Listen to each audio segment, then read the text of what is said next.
you. We're going to talk a little bit about the SAIFSupport service, what it is, who comes to us, why people come to us, and what we're able to do with them. And some of the things that people bring to us, the recurring things that we've seen. We started the SAIFSupport service in 2015, so we've been around a little while now, and while it has been slow on the uptake, until recently anyway, we have seen a number of themes come through. We will also talk a little bit about the SAIF Bereavement Care Project, which is a pilot project that you might be interested to find a little bit more about. And welcome to anybody who's just joined us. So, self-care and the role of SAIFSupport. Let's talk a little bit about what mental health looks like in the UK at the minute. And it's not a great picture, actually. A lot of these statistics came from a report quite recently, which is this one. Surviving or Thriving, the State of the UK's Mental Health, which was commissioned by the Mental Health Foundation, which, if you've never heard of them, I would suggest you check them out. You go to www.mentalhealth.org, and there's an absolute wealth of fantastic materials on there, and they're a charity as well, which is always nice. And this report basically said only about 13% of people in the UK report living with high levels of good mental health. Now, if you go to www.mentalhealth.org, there's a really snazzy little quiz on there that would actually let you check your level of mental health. So maybe after this session, you would want to go on there, do the quiz, and see how you fit on the scale, basically. Slightly worryingly, more than 4 in 10 people say that they have experienced depression. Now, this is something we see a lot of in SAIFSupport, and actually what people tend to come and tell us is, I'm not feeling myself. So this is something we see a little bit of. Over a quarter of people say they've experienced panic attacks, a deeply unpleasant phenomenon, but not an uncommon one. And one of the things that people tell us a lot about panic attacks are that they make you feel like you're going to die. And actually, statistically, that's very, very unlikely indeed. So actually, dealing with panic attacks is a lot to do with recognising what is causing them, recognising that you're having one, and actually putting in place some strategies to minimise them, and also your response if they do happen. Just get a question through from Hayley in a chat between Hayley and Angela, hoping that everybody can still hear and see. Technology is a marvellous thing. This is totally strange speaking to a laptop. Anyway, economic status noticeably affects mental health. So people who earn less than average, so 75% of people in the lowest income bracket who earn less than £1,200 a month, which, let's face it, is a lot of people, and I'm sure a lot of people work in the funeral profession, actually report having experienced a mental health problem. There are definitely connections between having a low-paid job and having poor mental health outcomes. 85% of people out of work have experienced a mental health problem, compared to 66% of people who are in work. So basically, it is actually beneficial, usually, for your mental health to be in work. And actually, the statistics improve. So only 50% of people who have retired report that they've experienced a mental health problem. So I think the message for all of us from that is that, you know, it's always beneficial to be retired. Good for your mental health to have that free time. Again, young people, women, and people living alone are much more likely to experience mental health problems. This is a real growing problem for the UK because we have so many people now who are living alone. While our population is ageing, the number of people living alone in the UK is going up hugely year on year. And then we get to the really grim stuff. So suicide, the leading cause of death among young people aged 20 to 34. We see this a lot. We see it in the press and the media. People talking about this is the biggest killer of young men by a considerable distance. And suicide is considerably higher in men. Nearly 4 times as many men dying as a result of suicide than women. I'm guessing these are some of the things that you've actually experienced within your practice anyway. The highest suicide rate in the UK, so the greatest risk, is for men aged 40 to 44. And it doesn't really fall off a cliff after 44. It does diminish slightly, the rate and the risk, but it doesn't fall off a cliff in that sense. So actually, what we're seeing are very high rates of suicide in men aged anything between 18 and 50. This is a real problem. And just to quantify that, 6,188 suicides in the UK in 2016. Now, you will know much better than I do that actually it's very difficult to get a clear verdict on some of these types of death. So that may or may not be an accurate statistic, but it's certainly the only one we've got, and it's much improved than the statistics were 10 years ago or so on suicide rates. Again, the over 55s, those retired people hopefully, are actually reporting experiencing better mental health than those of us who are a little bit younger than that. So not only is it better to be retired, it's also better to be over 55 in terms of your mental health. And there is definitely a correlation between age, retirement, free time, and good mental health in the statistics. The over 55 is much more likely than anybody else to actually take steps, positive steps, to improve their mental health.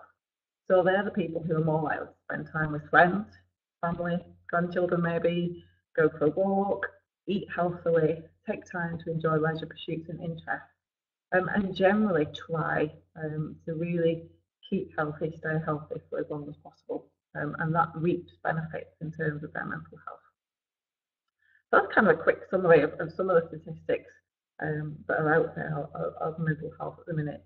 If you saw a few weeks ago, it was Mental Health Week, and lots of stuff flying around on social media that are really interesting with regard to the state of mental health in the UK at the moment. One of the things that we wanted to talk a little bit about today is why it might be important for funeral directors to particularly take better care of their mental health.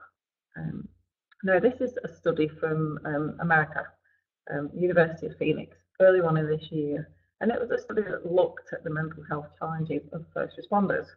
Now, first responders generally would be regarded as police, firemen, ambulance staff, frontline medical care, that type of profession. That said, I would argue very strongly that funeral directors, funeral professionals would very definitely qualify for the role of first responder, because at the end of the day, usually quite soon onto the scene after an incident, and clearly are exposed to the types of challenging situations, distressing situations that a lot of these other professionals will be as well. So this little piece of research, I'm hoping you can see it better than I can on the screen. I think it might be a bit bigger on yours than mine. But basically says that 85% of first responders have experienced symptoms related to mental health issues. 84% say they've experienced a traumatic event on the job. And having spoken to many, many funeral directors over the years, I'm absolutely sure that would ring true for a lot of you. And 34% of these professionals, these first responders, have received a formal diagnosis of a mental health disorder. Maybe directly as a consequence of their work, possibly not, but certainly the work has an impact on the mental health of people who tend to be exposed to distressing or difficult environments. And you guys are definitely within, in my view, certainly, within that range of people. And the interesting thing would be, of course, police and fire brigade and ambulance staff generally have access to quite high levels of mental health support and very formal structures that if an incident occurs and they are called in to provide help with something, that actually that they have the opportunity to debrief after that event. They have good peer support, they have good mental health care within their roles, and something that we've talked a lot in SAIF about the types of things that are missing for funeral professionals. So what else did this survey say? Here are the numbers basically. 27% diagnosed with depression, and bearing in mind this is a US study, I think that's quite low actually. But their numbers. 47% cited incidents at work that caused their depression, so a direct link from what had happened during the course of their work and the impact of mental health on them. 10% have been diagnosed with PTSD, which is considerably higher than the rest of the population. However, 75% of those diagnosed with PTSD have received treatment. Now, the difference between first responders in America, certainly probably in the UK, is that access to quite early emotional support and mental health care. The likelihood of people getting a diagnosis of PTSD in the UK without really going through the whole primary care system is fairly limited. Getting a message from Hayley saying they're having computer issues. We are recording the webinar, so hopefully you'll be able to see it later. Don't worry, Hayley. Thanks for joining us. We'll talk to you soon. And actually then, when people do get a diagnosis of PTSD, certainly in the US, those first responders, they are able to receive treatment. I'm not sure if it's the case so much in the UK. And again, the availability and usage of mental health services does actually give a fairly worrying picture. Again, this is a US study, but I'm just with the UK. So 74% of first responders say they have mental health services readily available, which is great. However, only 69% of them actually say these services are seldom or never utilised. So actually what we have are good levels of support that people are then not taking up, and that's a problem within itself. Half of the people involved in this type of work have received some kind of pre-exposure training. David said that the microphone's pretty faint. Anybody else struggling? I will do my best. And actually 50% again, roughly, have received some kind of psychological first aid after an incident. And I don't think that will be the case of, certainly funeral directors in the UK would be very unlikely to receive any kind of emotional first aid after an incident, whether that would be some kind of critical incident debriefing, whether it would be a meeting with a psychologist or a psychiatrist or a counsellor, or just the opportunity to talk to people in anything other than a very informal peer support setting with the colleagues that you work with. And first responders, which I'm classing you guys as, facing mental health stigmas at work, that actually 39% of people involved in difficult situations say that there might be negative repercussions for seeking mental health help at work, and saying that actually a lot of them think that saying to people I'm struggling, this job is really affecting how I see the world and how I operate within that world. Actually, a lot of people say that that seems to be a sign of weakness, and if they bring these issues up at work, then they might be seen differently or seen as weak or not the job. And I know that certainly with the funeral directors I talk to a lot, we have lots of kind of interesting coping mechanisms.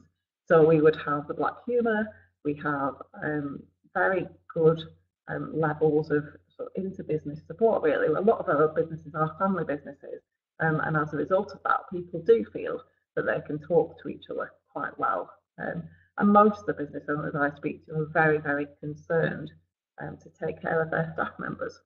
That said, if I had £1 for everybody who rang us at a service and said, I've never told anybody this, I probably would be on holiday in Barbados right now, because it's really not unusual for people to call SAIFSupport and say, my guys at work are absolutely brilliant, but actually, I'm the person who looks after everybody.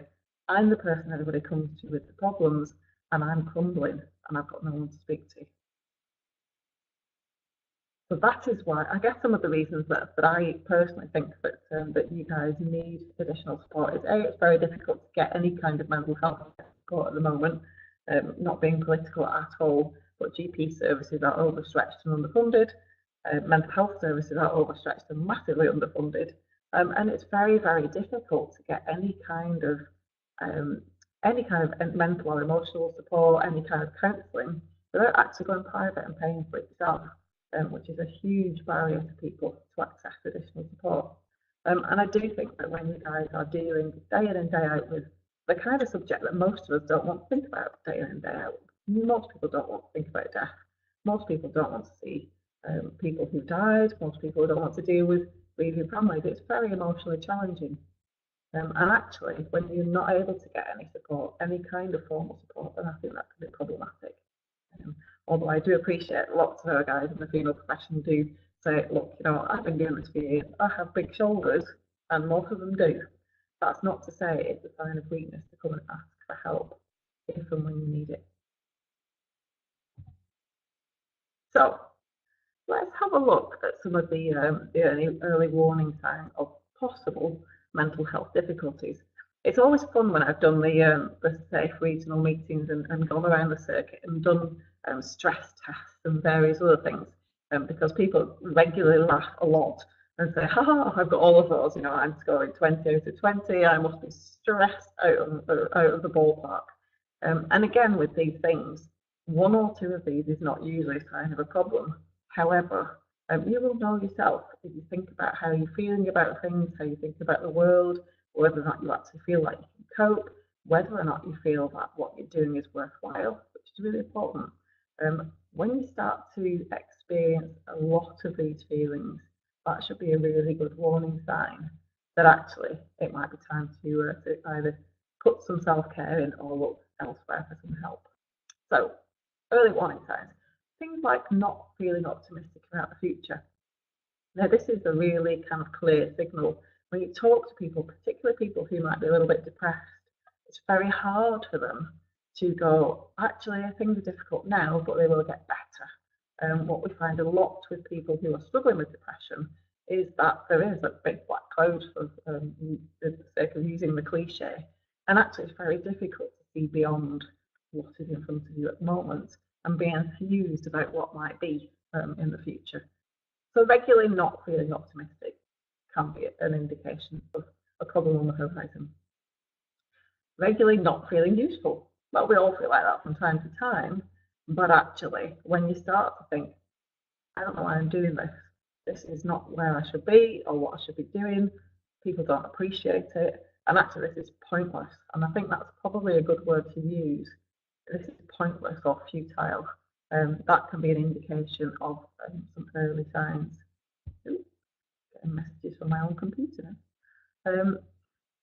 Feeling that you don't deal with problems as well as you should. Again, feeling kind of a little bit worthless, a little bit like I can't deal with this, or I'm not dealing with it, or things are really getting on top of me. And hand in hand with that, really feeling quite muddled. We often have people call us and say, I'm not quite myself, I'm not thinking clearly, I'm not able to make decisions, I'm not able to see where I want to go with this or how I'm going to get out of this particular situation. That can be a really good indicator that it's time to start to make some changes.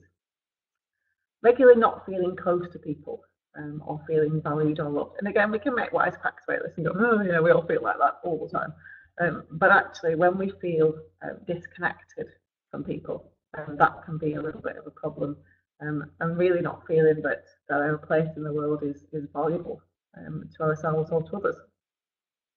Struggling to make decisions. Again, from time to time, we all struggle to make decisions. Decisions can sometimes be really complicated and very complex.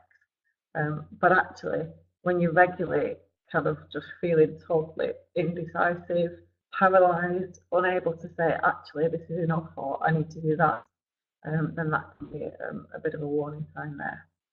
And the obvious one, not feeling relaxed, feeling on edge, tense, maybe not sleeping as well, really not able to unwind a little bit, even if it is with that multi-G&T at the end of the day, and not able to kind of really enjoy the things that you've enjoyed previously, whether it's a game of golf, walking your dogs, reading a book. When you start to be sort of tense and irritable, and really not able to kind of engage in the things that previously would have helped you to relax. Again, one or two of these things in isolation, probably not a big problem. 3, 4, or 5 of them, you might want to start thinking, do you know what? Time to change something about this at the minute. So what do we do about it? And the thing is that most of these are, to coin a phrase, the obvious, the bleeding obvious, to be honest. What is it that we have to do? And we all know this stuff, but we don't do it more often than not. And the number one thing to do is to talk about it. And it doesn't hugely matter who you talk to, whether it's a friend, whether it's someone at work, whether it's a relative, whether it's a professional, it doesn't hugely matter. Talking about a problem is the number one thing you can do to help yourself, because it's hard to see past something when it begins to really get on top of you. If you can talk about it, you can start to rationalise what it actually means to you and start to figure out a plan as to how you're going to deal with it. So the whole bottling up of problems and issues and feelings are really the root of 99% of our problems. The number of people who come through to SAIFSupport and say, I've never spoken to anybody about this, or I can't talk to somebody like this, and actually people come to us in a real state because they've not been able to share what's going on with them for whatever reason. But actually at that point, when we start to unpick it, people feel very relieved and can say, do you know what, I just feel better for having shared it with somebody. We don't always have the answers to everything, but actually giving people a safe space, a confidential space to be able to talk about what's happening can be really, really useful. The ones that always makes people laugh when I mention it, keeping active, we're always active, we're always at work. And it's not about the running of marathons, but if you like doing that, that's absolutely fine. But it is just trying to get up and away. We're, sometimes a little bit office bound and desk bound and in front of a computer or sat in cars for hours or whatever it might be. Just to get up and get active, whether it is your game of golf, whether it is taking your Labrador for a long walk, which is my thing really, whether it's going to a gym for a couple of hours, swimming, walk up a hill, it doesn't really matter what you do, but try and get outside if possible. I live in a Lake District. It's usually grim here, so we're a bit limited in terms of the weather. But if you can get outside and just do something that you enjoy. Hours and hours and hours of cricket at the weekend. A game of five-a-side football on a Thursday night. And likewise, eating well. We're all, well, I am anyway, prone to drinking way too much coffee and eating biscuits with the coffee. And actually, when we do eat junk and rubbish, we know it makes us feel bad for one thing. Might make us feel good temporarily, but in the long term, it doesn't make us feel particularly good. Our sugar levels go up and down, and actually what we eat very much affects how we feel about the world. It's not just about the fact that we might be a little bit overweight or not quite as fit as we want to be, but actually when we eat healthily, we feel better about ourselves because we're thinking, we're taking care of ourselves. And if we're not doing that, then, it's little things. None of it is rocket science. Same stuff as usual, drink sensibly. A balanced diet is not the gin in both hands. Don't smoke. The taking of drugs, prescription drugs, whatever it might be, obviously check out with your GP. But actually doing the things that we know are harmful to ourselves, and we already know that. And it is about not teaching people to stop eggs. And it's not just one of these things, it's a combination of making sure we just are mindful in our daily lives about, have I gone out the office for half an hour today? Have I had something sensible for lunch? Am I planning on drinking 3 bottles of wine this evening? Because I know I'm not going to feel particularly good tomorrow morning if I do. Just being mindful of the things that make us feel better than the indulgent stuff that we know will make us feel rotten eventually. Pretty obvious stuff again, taking a break, just having a day off, having an afternoon off, taking a couple of hours away from the office to do something that you want to do. It's really difficult. I run my own business, you probably run your own business, or we work in really, really busy environments where things change and move really, really fast. But at the same time, that rest and relaxation is incredibly important. And by that, I mean, you really have got to switch your phone off. Don't check your email, don't check Facebook or Twitter or LinkedIn or any of that other stuff. And really just take some time for yourself. And that's really important. So when people come to counselling and people ring the helpline, they often say to us, this is time for me. And it is uninterrupted time for you. And that can be really helpful. But just taking that time off to have a break. So my computer just got bored of me talking at it and I went to sleep then. And what we get more often than not with people people ringing SAIFSupport, they know that they're not themselves. They know that they're not functioning as well as they want to. People are concerned about them. They might be concerned themselves, and they might be at crisis point as well.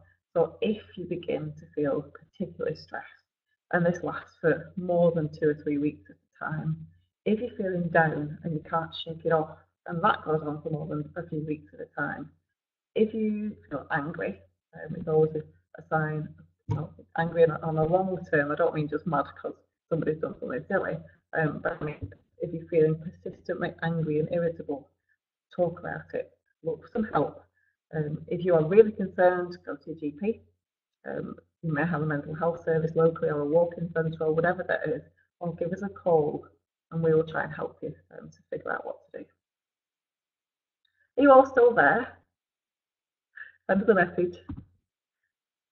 So, halfway through now, that's exciting.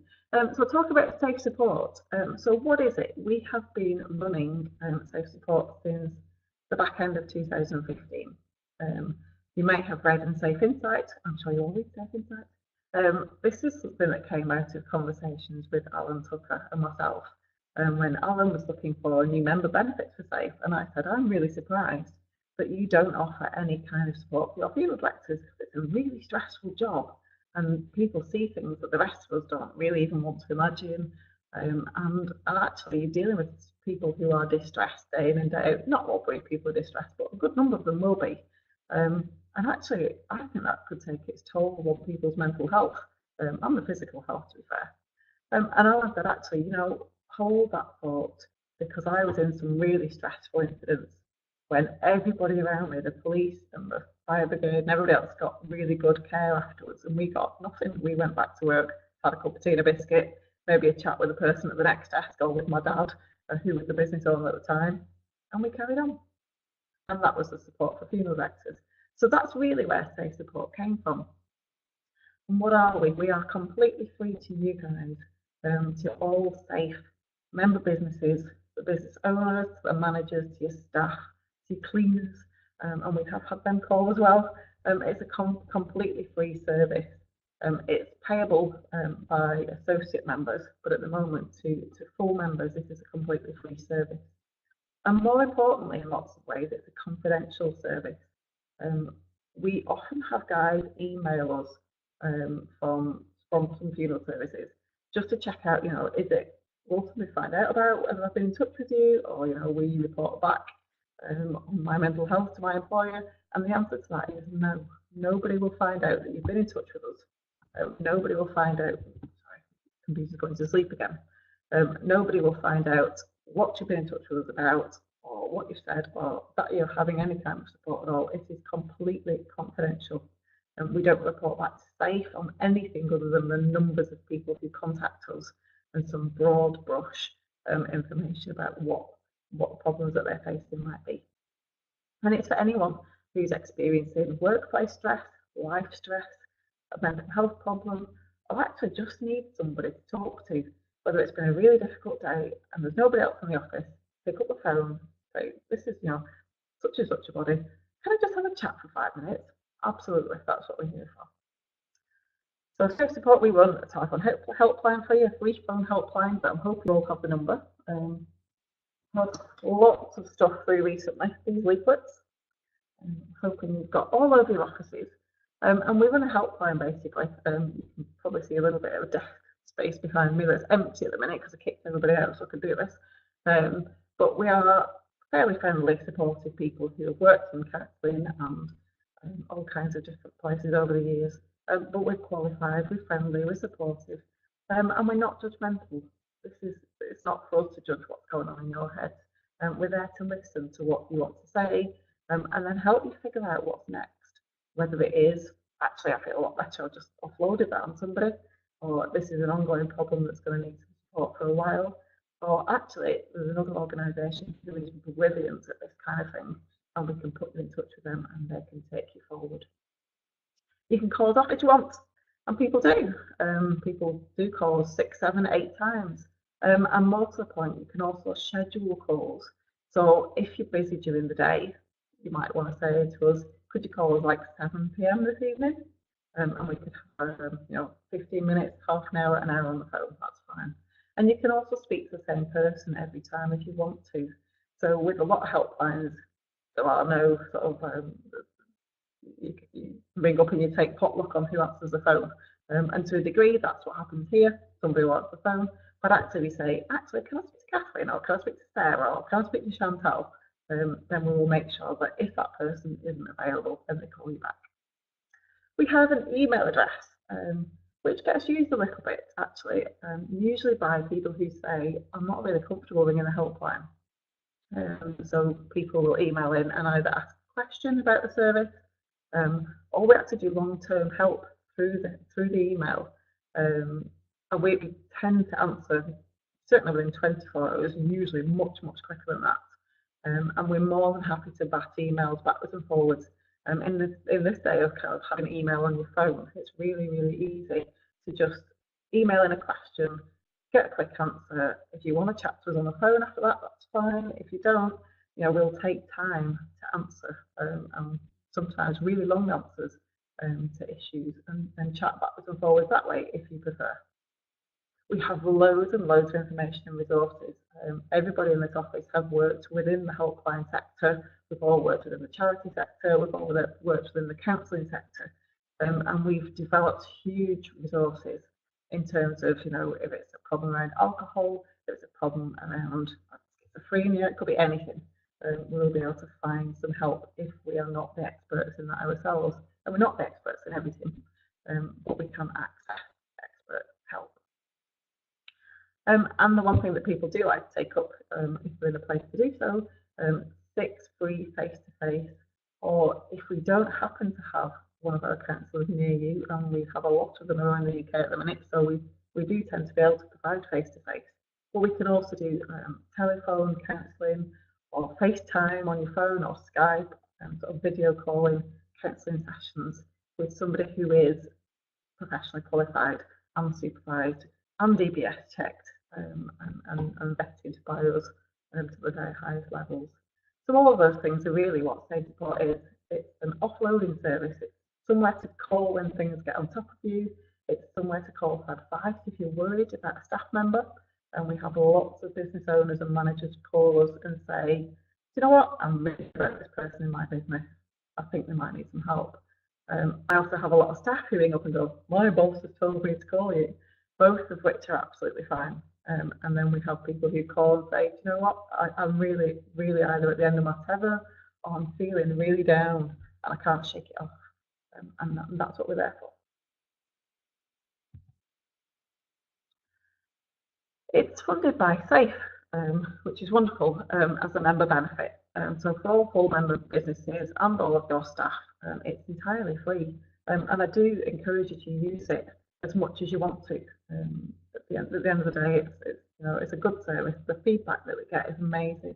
So we've just been at the NFE all weekend, and it was just lovely because we had people coming up to our service who said, you did a fantastic job with my staff member. I asked them to contact you. They contacted you. They were really cynical about it. They didn't really want to contact you, but actually you looked after them really well. And there might be a bit of a convert to counselling there. Or one of the fun things that we get back from people when they've used our service, we ask them for some feedback, and they say, well, I'd say I'd come back to you and use it again, but I'm hoping not to. So we do get lovely feedback from people. It's provided by Professional Help, which is my company, and we've been doing this kind of work since about 2012, and we do what's known as employee assistance services for a few different organisations. SAIFSupport is one of our most important services, but basically it's a white label service with a helpline and a counselling team, but it's very much geared to my background, being in bereavement care and doing lots of work within the funeral industry. So we understand the pressures that you guys are working within, and hopefully can provide you with a better level of support because of that. Staffed by qualified people, everybody's qualified to answer the helpline, everybody's very qualified, much more than I am, to provide the counselling. Our lowest level of counsellor is diploma qualified. Most of them have got all kinds of qualifications on top of that. But we have a process in terms of application form and interviews and references and DBS checks and making sure that all of our counsellors are supervised and that they have continuing professional development. We really take good care of our counsellors so that they can take good care of you guys. And again, I can't sort of stress this enough really. We are here for an informal chat just as much as we ever are for a major problem. And talking of major problems, so when a big issue would occur, maybe it's an issue in your business or it's an issue that actually you've attended as part of your role. We can also do sort of incident debriefing. We could do support with the team if you have a major problem within the business, and we'd be more than happy to talk to you over the phone or come down and do work with all of you in a place if you ever need it. Hopefully you will. So that's the phone line.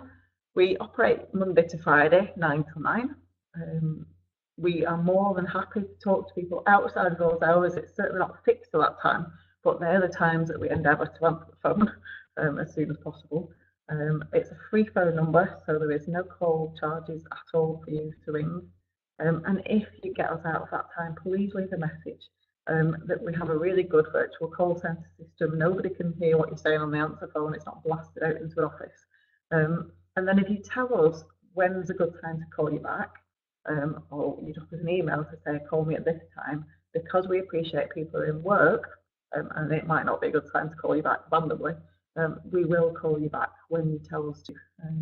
So do leave a message and we will come back to you if for whatever reason we miss you. We don't miss many calls.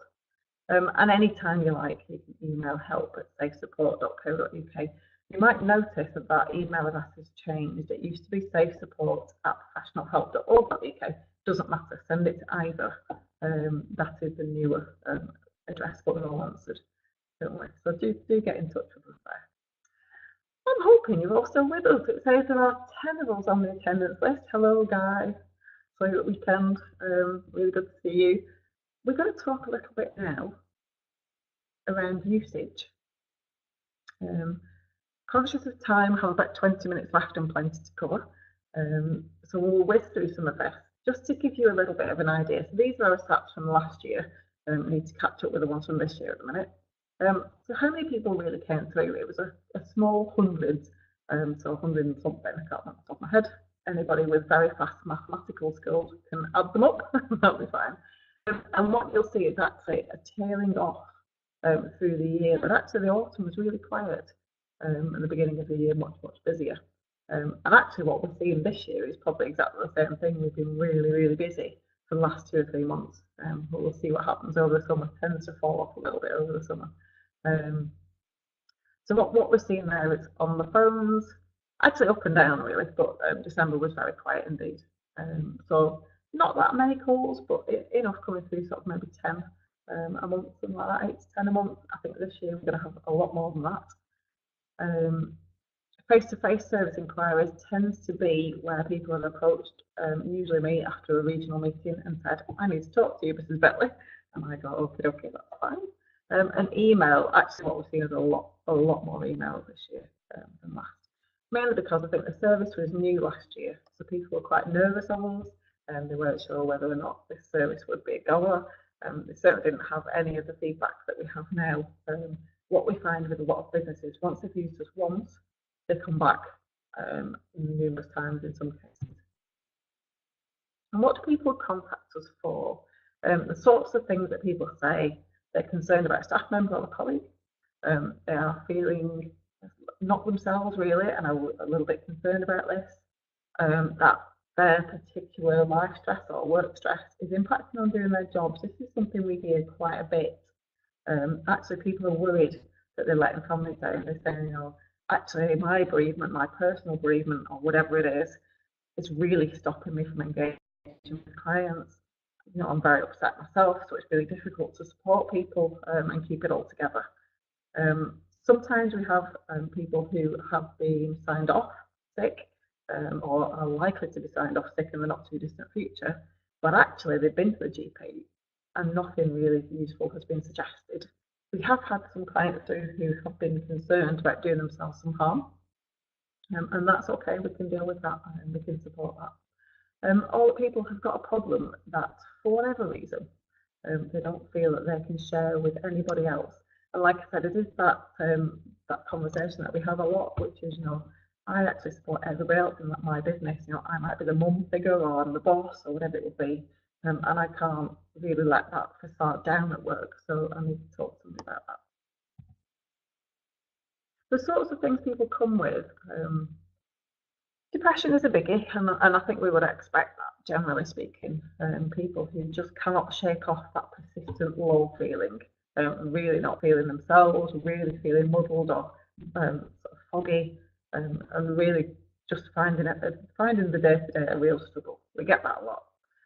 General stress, that kind of, I mean, it's not a particularly good title, but that accumulation of different things that have been going on in life, maybe it is kids are playing up, or there's not enough money and bills are piling up, or work is too busy, whatever it is, that accumulation of stress. That from time to time, I think we could all probably empathise with. Relationship breakdown has been quite a big one. Certainly in 2016, we had a lot of people who had a lot of change in their lives, and most of it was unwelcome change. So marriages breaking down, or families breaking up, people having to move house, that kind of thing, and really impacting on how they felt about the day-to-day stuff. Health concerns, little bit of workplace conflict, not as much as probably I would have expected, to be honest, because we work in a fairly high stress profession, and it's not unusual for people to get tired and worn out and have a little bit of conflict. And likewise, workplace stress. I really was expecting when we started the service that far more people would come saying, actually, my job is really difficult. And they do, but what they tend to say is, my job is really difficult, but I really enjoy it. I really love my job, and supporting families is really important to me. And actually, that offsets a lot of the stress that we experience. And likewise, bereavement. And a lot of the calls we've had through to the bereavement pilots, or some of the calls, have actually been from funeral services staff struggling with their own bereavement. And likewise, they come through to SAIFSupport as well. So, because we work in this industry, and sometimes I think people expect us to be immune to our own bereavements, which we're clearly not, that sometimes can be an issue, particularly if you have a bereavement that then, I guess, you see a family and you're arranging a funeral and it really resonates, it catches you somewhere or other. That's the sort of thing we can support.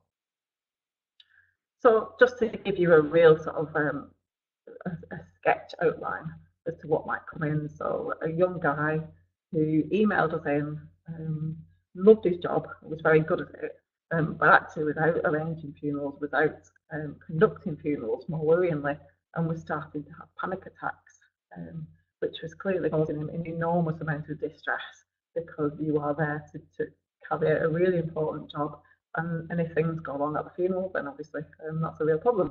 There was not really any sort of clear cause for this. It was just he'd had a really busy time.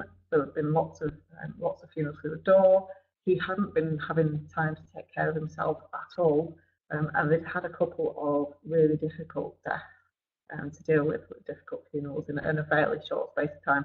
So basically, life had just got on top of him, or work had just got on top of him a little bit. He didn't want to speak to anybody, which was absolutely fine.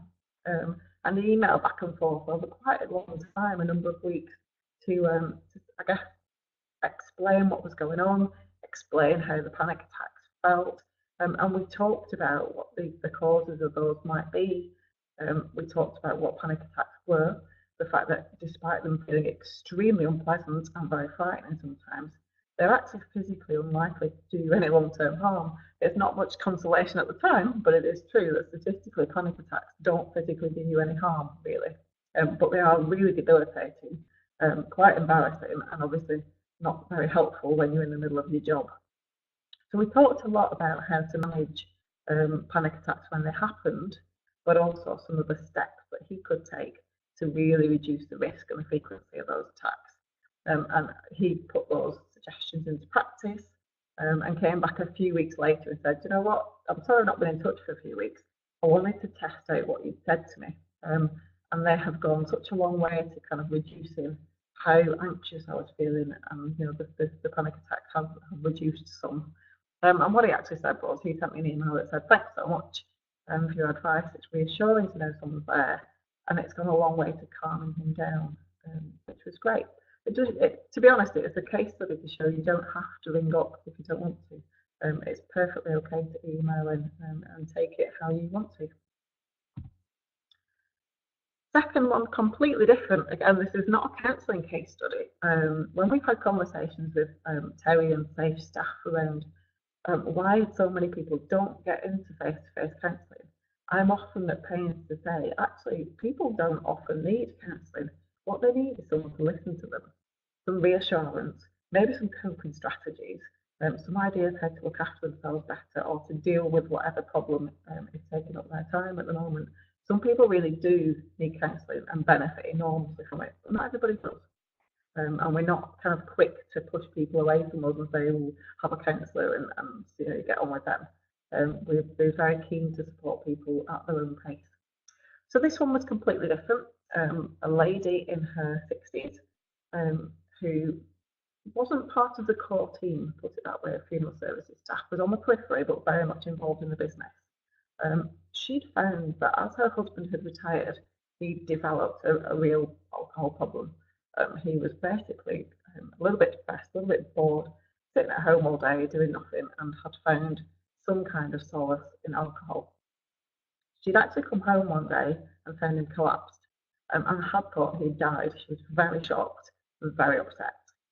But he was taken away to hospital and he recovered from that. But she found it really hard. She was very angry with him and found it really hard to kind of deal with, because she said, I don't, I'm at work all day. I don't know what I'm going to do with this person. And I can't deal with him collapsing. I can't cope with that kind of stress.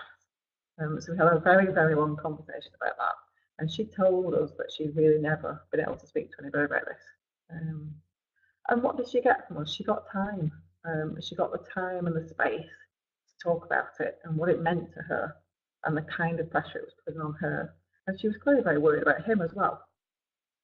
So we did some reassurance, did some advice around coping strategies for herself, some real sort of talking through what it meant to her, what it meant to her life, how things would be if they didn't change, how things would be if they did change, and her options around those things. We talked a lot about the services or the support that might help her husband. She really didn't feel she could talk to him easily about this problem. So really almost rehearsing how she was going to start a conversation around, this is really serious and I'm really worried and we need to do something about it. And just to try and unlock some of those conversations. And if and when she wanted to come back to us, obviously we had a face-to-face counsellor in her area, or we could offer her telephone counselling if she wanted to. So we shall see what happens with that one. But again, very different and very different set of circumstances from last chat. And what do people say about the service? We have lots of comments. We do ask people to fill in a form at the end of support. 99% of people don't do it, but what we do get lots of emails, lots of comments. People come up to us at the NFE or at regional meetings and just say, what a great service, we're really, really pleased.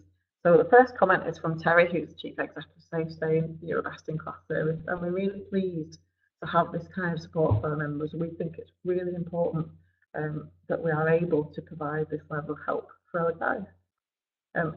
Very recently, this was one from the weekend, you did a brilliant job with my staff member.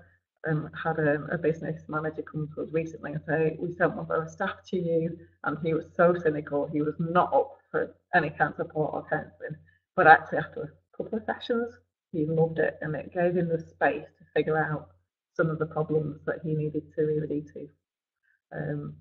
Fantastic to know you're there when we've got a staff problem, and these are comments from managers, obviously, and business owners. And from people themselves, things like your support was brilliant.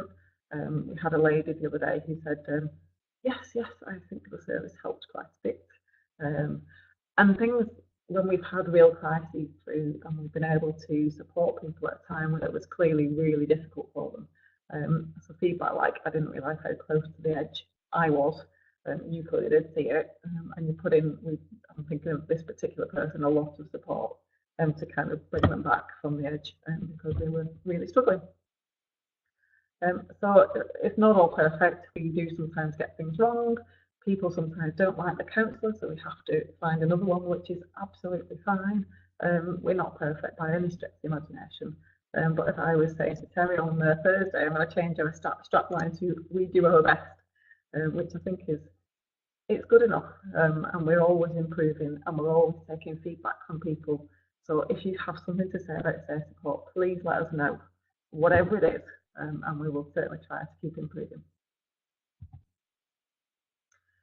Key messages I want to take out to your workplace, your colleagues, your friends, anybody in this profession.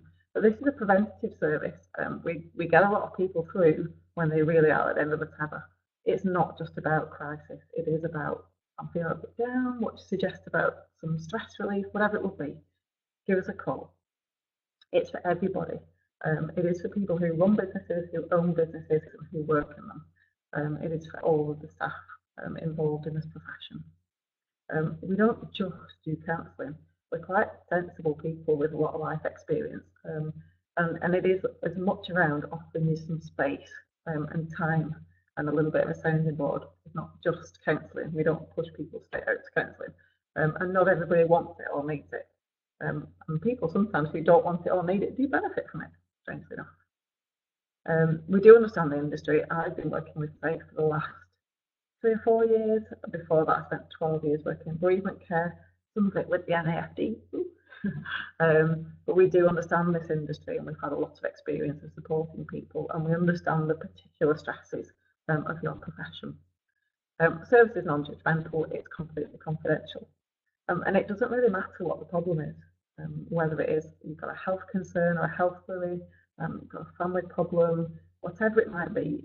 We don't give legal advice or money advice, but we can tell you where to find that, but you can come and share whatever it is that's worrying you. You're all very quiet out there. Are you still with us? I'm hoping you've gone for a cup of tea if you're not. If you've got any questions, type away, but otherwise we're going to have a really quick whiz through the bereavement service, because we've got 5 minutes left and I don't know if it's going to kick me off. So what's this then? This is our pilot scheme. We've been running Safe Bereavement Care since last October. Very slow burn. We started off with, let's start at the beginning. Why do we need it? Why do we need a bereavement care service provided by SAIF? Because people say they can't get a service for their families. They say we might have a cruise or a Macmillan or a Marie Curie bereavement support service, or maybe even a hospice bereavement service, but it's really hard to get them to answer the phone, to get them to provide a service. There might be a waiting list, whatever it is. It's hard to find a bereavement care service, because families often feel that the funeral director was great support. It was the last place that they got good support. It's easily accessible within the community, and sometimes families latch on to funeral directors and then actually become, not a burden, but actually, I guess, a little drain on resources, because they keep coming back and they're expecting you guys to provide that help. And likewise, you feel a little bit obliged to try to provide bereavement care, even if you don't have the resources or you're not particularly comfortable with providing a group or whatever it would be. You might feel a little bit morally obliged to sort of attempt to provide something for your family, particularly if there's nothing good for you in the community. I guess it's a good way of differentiating yourself from the competition. If you've got better aftercare than everybody else, Co-op, whoever it might be, Dignity, then that's a really good way of making sure that independent funeral directors are still head and shoulders above everybody else. Good bereavement care, improving your community standing, improving your client loyalty, all that kind of thing. Great marketing opportunity. Matthew Gallagher's always telling me that from down at Gallagher and Bowley. Fantastic marketing opportunity. We can tell everybody about our bereavement service. And hopefully the bereavement care service frees up your time. We can ensure the professional delivery of the service, although people are very highly qualified again. Very similar service to SAIFSupport, but specifically for bereavement. And it's timely support, so people can get help very quickly from us when they need it. So we commenced October 2016. Initially, it was going to run to March. That got extended to June. It's now extended to the end of the year, because we've found it's been a real slow burn. But we're actually now starting to see clients come through and funeral directors embrace the service. We have 6 pilot sites: Scotland, Wales, Midlands, South East, South West, North West. We've just taken on some new ones: West Sussex, Scotland again, Northern Ireland, and in the North East. We are still interested in talking to people who would like to be pilots, so give us a call if you want to find out more about that. It's a similar model to SAIFSupport. There's still a free-phone helpline with a different number. There's still email support. There's still advice and information across all those platforms, and there's still access for face-to-face counselling, telephone counselling, Skype, FaceTime counselling. But those sessions are provided by counsellors who have either additional qualifications, additional training, or particular experience of supporting bereaved people. We're now running to December. We are hoping to roll this service out across the UK in 2018, subject to finding money to do it and a good model for everybody. At the moment, the pilot costs are covered by SAIF. Things like, we have a lovely agreement leaflet. It's a bit of a slow burn, and we're hoping that as information is rolled out to clients, the uptake will increase.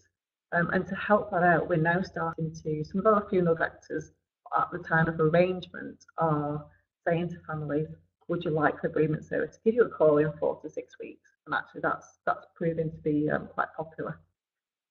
So the average time from somebody talking to our helpline, if they want a need counselling to actually get an appointment, is 2 to 3 days, which I think is something you cannot get anywhere else in the UK at the moment. And we're starting to externally evaluate the service to have a look at what it means to funeral directors, what it means to bereaved families. We really want to disrupt the market for bereavement care in the UK and provide a different level of support. What else can we do? Writing about bereavement. So if you need any information about your websites or your leaflets on all kinds of different topics around bereavement, we can do that. We can train the staff or people in the community. If you want to set up a community support group, that's absolutely fine. We can do all that kind of training. And we can talk to you, with advice and consultancy around what having an effective bereavement service can do for you and for your families, and how you can improve your impact. I'm hoping this is not going to cut straight off at 12 o'clock. It might do. It might disappear, but hopefully not. So there are lots of things that SAIF Bereavement Care can offer in addition to the helpline and counselling. Any questions on SAIF Bereavement Care? It is kind of still in its infancy really in terms of a project, and we are really hoping that we get good feedback. It's certainly valued by the funeral directors, even though we've had very limited uptake at the minute. People saying this is really important for us. It's important for our community standing. It's important for our marketing. It's important for some of our families. Now, I'm a great believer not everybody needs bereavement counselling by any stretch of the imagination. And sometimes straight after a death or straight after a funeral is not the right time. But actually what we're doing is calling families and saying, we're the bereavement service. You can call us back whenever you like. And we're there for the long term, which is why we're so keen to make sure that this service rolls over. It's Cruise 50 years. I was director of services at Cruise for a long time, worked there for 12 years. And it took 50 years for Cruise to be the kind of organisation that it is now. And we're hoping to achieve that within 2 or 3 maybe. And just really helping to provide more good support across the market that is quicker and equally effective.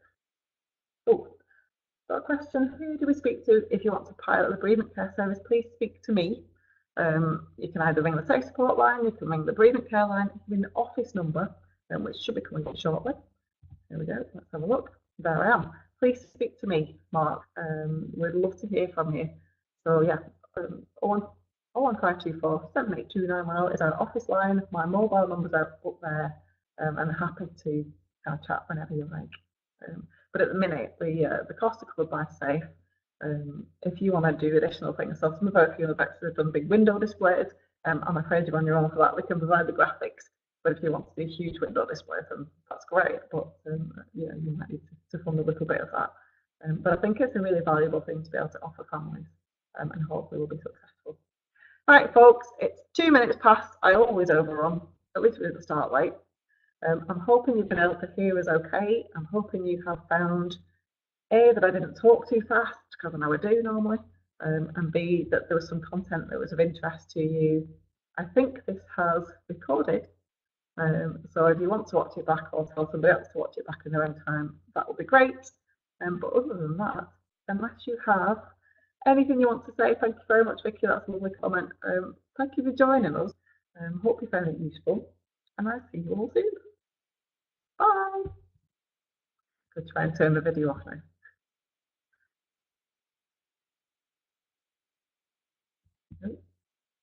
doesn't want to turn off anymore. Thanks, Angela. Talk to you all soon.